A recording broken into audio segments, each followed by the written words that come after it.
जय हिंद दोस्तों, नमस्कार दोस्तों। आज हम निबंध लेकर आए हुए हैं। इसके पहले हमने निबंध लेखन विधि देखा था कि किस प्रकार हमें निबंध लिखना चाहिए। अगर आप वो वीडियो नहीं देखे हैं तो आप देख लीजिए, कहीं जाना नहीं है। इसी के डिस्क्रिप्शन में आपको लिंक मिल जाएगी। आप कमेंट बॉक्स में जाइए, आपको लिंक मिल जाएगी, आप वहाँ से देख लीजिए, ताकि किस प्रकार निबंध लिखना है आपको ये समुचित ढंग से यानी पूरी अच्छी तरीके से पता हो जाए। तो निबंध लेखन की वीडियो देखिए। उसके बाद ये पहला निबंध आपके सामने प्रस्तुत है, पर्यावरण प्रदूषण की समस्या और समाधान। ये समझ लीजिए कि चाहे आप हाई स्कूल के हों या फिर उससे आगे आप 11th को या 12th के हों या 9th को, किसी भी क्लास के विद्यार्थी हों, यह निबंध आप सभी के लिए बहुत ही आवश्यक है। अगर आप सीखना चाहें तो बहुत ही आवश्यक है। आइए स्टार्ट करते हैं। और हाँ, आता भी है बोर्ड के एग्ज़ाम में, तो ये समझ लीजिए जैसे कि बड़ा प्रिय लगता हो बोर्ड वालों को लिए, तो इसलिए पर्यावरण प्रदूषण समस्या और समाधान में निबंध जरूर आएगा। आइए स्टार्ट करते हैं। सबसे पहले आपको क्या लिखना है, प्रदूषण का अर्थ। ठीक, ये निबंध लेखन विधि जब आप देखेंगे ना तभी आपको समझ में आएगा। तो उस वीडियो को आप फिर मैं कह रहा हूँ ज़रूर देख लीजिए। प्रदूषण का अर्थ है, स्वच्छ वातावरण में ही जीवन का निवास संभव है। जब वातावरण में कुछ हानिकारक तत्व आ जाते हैं तो वातावरण को दूषित कर देते हैं। यह गंदा वातावरण जीवधारियों के लिए अनेक प्रकार से हानिकारक होता है। इस प्रकार वातावरण के दूषित हो जाने को ही प्रदूषण कहते हैं। प्रदूषण किसे कहते हैं ये आपको पता हो गया। जनसंख्या की असाधारण वृद्धि एवं औद्योगिक प्रगति ने प्रदूषण की समस्या को जन्म दिया है। औद्योगिक तथा रासायनिक कूड़े कचरे के ढेर से पृथ्वी, हवा तथा पानी प्रदूषित हो रहे हैं नहीं, हो चुके हैं पूरी तरीके से, क्योंकि बहुत ही ज़्यादा प्रदूषण इस समय है। अगर आप शहरों में रहते होंगे तो आपको पता है शाम को निकलना बड़ा मुश्किल है। गांव में रहते हैं तो आप बड़े भाग्यशाली हैं कि आप गांव में रह रहे हैं। शहर में रह रहे हैं तो आप भाग्यशाली नहीं हैं। फिर आइए, प्रदूषण के प्रकार। आज के वातावरण में प्रदूषण निम्न रूपों में दिखाई पड़ता है, जैसे वायु प्रदूषण, जल प्रदूषण, ध्वनि प्रदूषण, रासायनिक प्रदूषण। ये सब आपको लिखना है, इससे आप बच नहीं सकते। पहला, वायु प्रदूषण क्या होता है।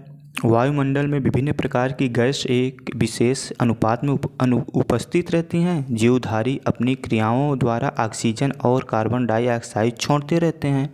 हरे पौधे प्रकाश की उपस्थिति में कार्बन डाइऑक्साइड लेकर ऑक्सीजन निष्कासित करते रहते हैं। इससे वातावरण में ऑक्सीजन और कार्बन डाइऑक्साइड का संतुलन बना रहता है, किंतु मानव अपने अज्ञानवश और आवश्यकता के नाम पर इस संतुलन को नष्ट करता रहता है।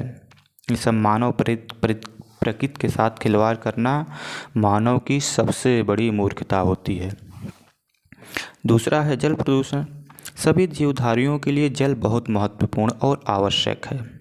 पौधे भी अपना भोजन जल के माध्यम से प्राप्त करते हैं। यह भोजन पानी में घुला रहता है।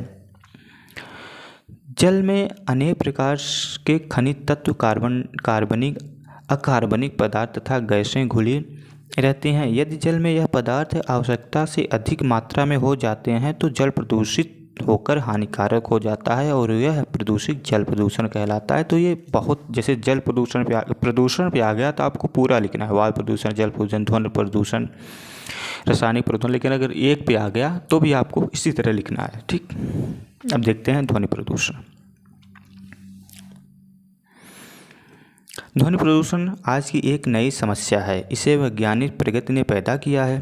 मोटर कार, ट्रैक्टर, जेट यानी जहाज, विमान, कारखाने के सायरन, मशीनें तथा लाउड स्पीकर आदि ध्वनि के संतुलन को बिगाड़कर ध्वनि प्रदूषण उत्पन्न करते हैं। आपको पता होगा कि ध्वनि प्रदूषण जो है, अगर बहुत ज़्यादा आवाज़ किसी चीज़ के कर दें तो कांच वगैरह टूट जाता है। दरवाजे खिड़कियों के जो कांच होते हैं ना, चिटिक जाते हैं। तो ध्वनि बहुत ज़्यादा हानिकारक होती है हमारे, सबसे ज़्यादा तो हमारे कानों के लिए। जो बच्चे ब्लूटूथ और ईयरबड्स का यूज करते हैं ना, ये बड़े हानिकारक हैं। आप आवश्यकता बस करिए, घंटे 2 घंटे आप पढ़ाई कर रहे हैं, 4 घंटे, तो आप लगाइए। बाकी आप वीडियोज़, गाने इससे ना सुनिए। नहीं तो ठीक है, 2-4 साल चलेगा, उसके बाद तो आपके कान में फिर वही ऑपरेशन होना तय है। तो अभी से सब चीज़ों को छोड़िए। और तेज ध्वनि में श्रवण शक्ति का ह्रास होता है। श्रवण यानी सुनने की शक्ति का ह्रास यानी नष्ट हो जाती है। तो है ना, तेज ध्वनि में सुनने की शक्ति नष्ट हो जाती है और कार्य करने की क्षमता पर भी बुरा प्रभाव पड़ता है। कभी कभी पड़ोस में लाउड स्पीकर बजने से रात भर नींद नहीं आती। इससे अनेक प्रकार की बीमारियां पैदा हो जाती हैं। अत्यधिक ध्वनि प्रदूषण से मानसिक विकृति तक हो सकती है, अर्थात मानसिक परेशानी भी हो सकती है अत्यधिक ध्वनि प्रदूषण से। इसलिए आइए अब देखते हैं रासायनिक प्रदूषण।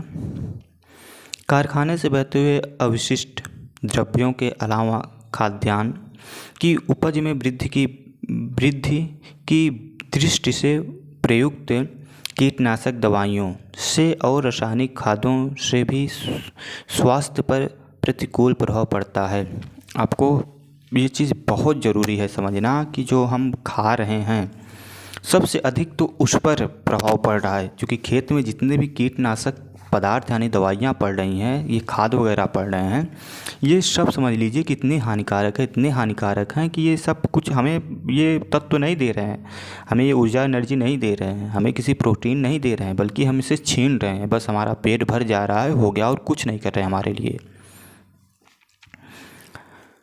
ये पदार्थ पानी के साथ बहकर नदियों, तालाबों और अंततः समुद्र में पहुंच जाते हैं और जीवन को अनेक प्रकार से हानि पहुंचाते हैं। प्रदूषण के कारण क्या है, क्यों प्रदूषण फैल रहा है, इसको आप देखना है।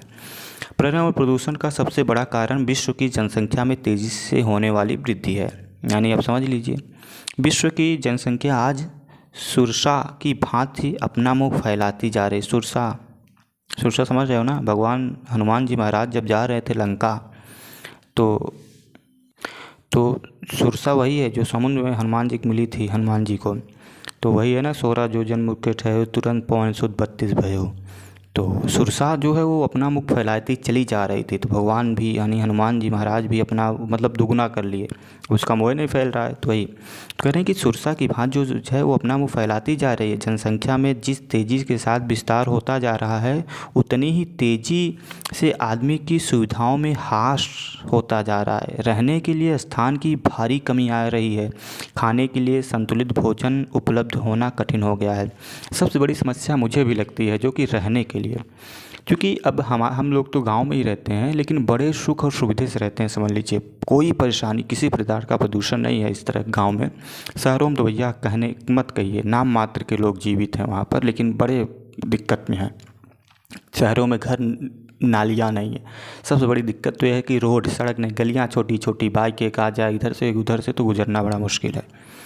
तो ये प्रदूषण से सबसे बड़ी दिक्कत है रहने के लिए। लोग ज़मीन खरीद रहे हैं, प्लाट ले रहे हैं कि भाई कल परसों 4 साल 20 साल बाद हमें उपयोग होगा, और सही बात है। आप देखिए 10-20 साल बाद तो बड़ी मुश्किल होगी। जहाँ खेती हो रही वहाँ गांव बस जाएंगे, और खेती कहाँ होगी इसका कोई अभी निवारण नहीं है। पर्यावरण प्रदूषण का दूसरा बड़ा कारण विज्ञान है। विज्ञान ही तो सब कुछ है यहाँ, विज्ञान ही पर्यावरण। देखिए पर्यावरण प्रदूषण का दूसरा कारण विज्ञान है। भाई विज्ञान वाले ये मत सोचिएगा कि भाई यहाँ गलत लिखा हुआ है, नहीं, गलत कुछ भी नहीं है। आगे इसमें आपको बताया जाए विज्ञान क्यों है। विज्ञान के आविष्कार जहाँ मानव जाति के लिए वरदान सिद्ध हुआ है, वहीं उससे मानव का भयंकर अहित भी हुआ है। बात तो ठीक है। विज्ञान से विचित्र वस्तुओं के उत्पादन के लिए अनेक मशीनों का निर्माण किया है। इस मशीनों को चलाने के लिए ईंधन के रूप में पेट्रोल, डीजल, कोयला, लकड़ी, तेल आदि का उपयोग किया जाता है। तो भाई प्रदूषण का कारण है ये सब चीज़ें। कारखानों की ऊंची ऊंची चिमनियों से दिन रात निकलने वाले धुएं की अपार राशि वाले वातावरण को दूषित करती रहती हैं। धुएं से सारा वातावरण कालिमामय दिखाई देता है। इसके साथ ही इन कारखानों से निकलने वाले दूषित जल जहाँ भी जाकर स्वच्छ जल में मिलता है, वहाँ का जल विषाक्त हो जाता है। बड़ी बड़ी नदियों में जहाँ जहाँ ऐसे कारखानों का जल मिलता है, वहाँ बड़ी दूर तक नदियों का जल विषाक्त हो जाता है। उसमें कोई जीव जंतु जीवित नहीं बच पाता। समझ लीजिए विज्ञान कितना बड़ा पर्यावरण के लिए अभिशाप बन गया है। लेकिन फिर भी लोग अपने आप को इस तरह बना लिए हैं कि बिना विज्ञान के चल भी नहीं पाएंगे। कह दो उनसे भैया पैदल चलो, साइकिल से चलो, तो उनको सर में आएगी, बड़ी दिक्कत होगी भैया, लोग देखेंगे क्या कहेंगे।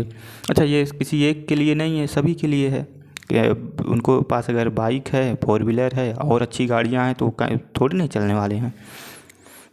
प्रदूषण की रोकथाम के उपाय। अब भाई प्रदूषण कैसे रोका जाए ये देख लेते हैं। पर्यावरण को दूषित करने वाली परिस्थितियां आज मानव के समक्ष चुनौती बनकर खड़ी हैं। वातावरण को दूषित करने के लिए हम सभी जिम्मेदार हैं, अतः इसका निदान भी हम सबको मिलकर ही करना पड़ेगा। हमारे प्राचीन समय में हमारे प्राचीन ऋषि मुनियों ने इन समस्या को गंभीरता से समझा था, इसलिए उन्होंने यज्ञ की सृष्टि की थी। यज्ञों में प्रयुक्त घी, तिल आदि के कारण वातावरण शुद्ध रहता है, लेकिन आज इन चीज़ों का प्रयोग करना कठिन है। यज्ञ की कल्पना आज असंभव हो गई है। बात तो एकदम समझ लीजिए बहुत सही है। घर में अगर यज्ञ हो जाए तो जितने भी कीटाणु हैं सब के सब नष्ट हो जाते हैं और काफ़ी दिन तक फिर आते नहीं हैं। इतना शुद्ध होता है वहाँ की घी, तेल, लकड़ी। चूँकि यज्ञ होगा, हवन होगा, तो आप ऐसे लकड़ी से तो होगा नहीं, चलिए भैया कोई भी लकड़ी नहीं, आम की होगी, बेल की लकड़ी होगी, पीपल की होगी, मतलब अन्य तरीक़ों की, समी की लकड़ी होगी, बरगद की होगी, गूलर वगैरह लकड़ी, इन सब की लकड़ियाँ लगती हैं। तो ये सब बड़े ही अच्छे माने जाते हैं। इनसे जो धुआं निकलता है, इन सब धुआं क्या होता है, सभी कीटाणु, और बड़ा ही मतलब इतना सुगंधित रहता है क्या बताएं। अतः इस समस्या पर नियंत्रण के लिए सबसे प्रथम उपाय तो यह है कि बढ़ती हुई जनसंख्या पर नियंत्रण किया जाए। सीमित जनसंख्या रहने से पर्यावरण दूषित होने की संभावना कम रहेगी। साथ ही अधिक से अधिक वृक्षारोपण की पर्यावरण को स्वच्छ बनाने में मदद करता है और उस जगह का वातावरण भी सुंदर होगा। देखिए, वृक्षारोपण तो बहुत ज़रूरी है। आप लोग ऐसा करें कि अपने अपने जन्मदिन पर, यानी बर्थ डेट होता है, बर्थडे नहीं, हाँ, क्योंकि डे मतलब 7 दिन, डेट मतलब 30 दिन, तो आपकी डेट आती है, डे नहीं आता। अपने बर्थ डेट पर आप क्या करें कि पेड़ लगाइए। जैसे मान लीजिए किसी का बर्थ डेट है 20 जनवरी, तो अब वो 20 है ना, 20 पेड़ लगा दे। किसी का है 15 दिसंबर, तो 15 पेड़ लगाए। किसी का 1 है जनवरी है तो 1 पेड़ लगा दे। यानी जिसका जितना है ना, जो डेट है ना, उतना पेड़ लगा दीजिए, बड़ा अच्छा रहेगा, बहुत सुकून मिलेगा आप सबको। तो इतना काम ज़रूर करिए। कहाँ पर थे? नदियों के पानी को प्रदूषण से बचाने के लिए हमें उस जल में मृत जीवों अथवा शवों को प्रवाहित नहीं करना चाहिए। धुआं रोकने के लिए यह सुगम उपाय है कि कारखानों ऐसे स्थानों पर लगाए जाएं जहां जनसंख्या अधिक न हो। उपसंहार। उपयुक्त उपायों से हम वातावरण को शुद्ध बनाए रख सकते हैं। पर्यावरण प्रदूषण की समस्या सारे विश्व में है, इससे कोई भी देश या क्षेत्र बच नहीं सकता। अतः इस समस्या को सामूहिक रूप से सुलझाने का प्रयत्न करना चाहिए। शासन द्वारा इस दिशा में जो प्रयास किए जा रहे हैं उसमें हमें भी पूरी समर्थता के साथ सहायता करनी चाहिए। हम गरीब देश और प्रदेश के निवासी हैं। पर्यावरण प्रदूषण के महंगे कार्यक्रमों पर चलना हमारे लिए सरल नहीं है। यदि हम कार्यक्रमों के उत्पन्न पक्ष का समायोजित कर लें तो फिर हमारे लिए यह भी सुगम हो जाएगा। तो आप लोग इतना निश्चय करिए हमारे साथ जुड़कर। आप भी अगर आपको जुड़ना है तो आप हमारे व्हाट्सएप चैनल से जुड़ सकते हैं, जिसमें आप अपनी बात को, अपने विचार को रख सकते हैं। व्हाट्सएप चैनल आप जाइए, हमारे चैनल पर आपको मिल जाएगा व्हाट्सएप की लिंक, उस पर आप जुड़ सकते हैं। तो आप लोग से यही कहेंगे कि पर्यावरण जितना हो सके उतना बचाए रखिए, सुरक्षित रखिए और मस्त रहिए, पढ़ते लिखते रहिए।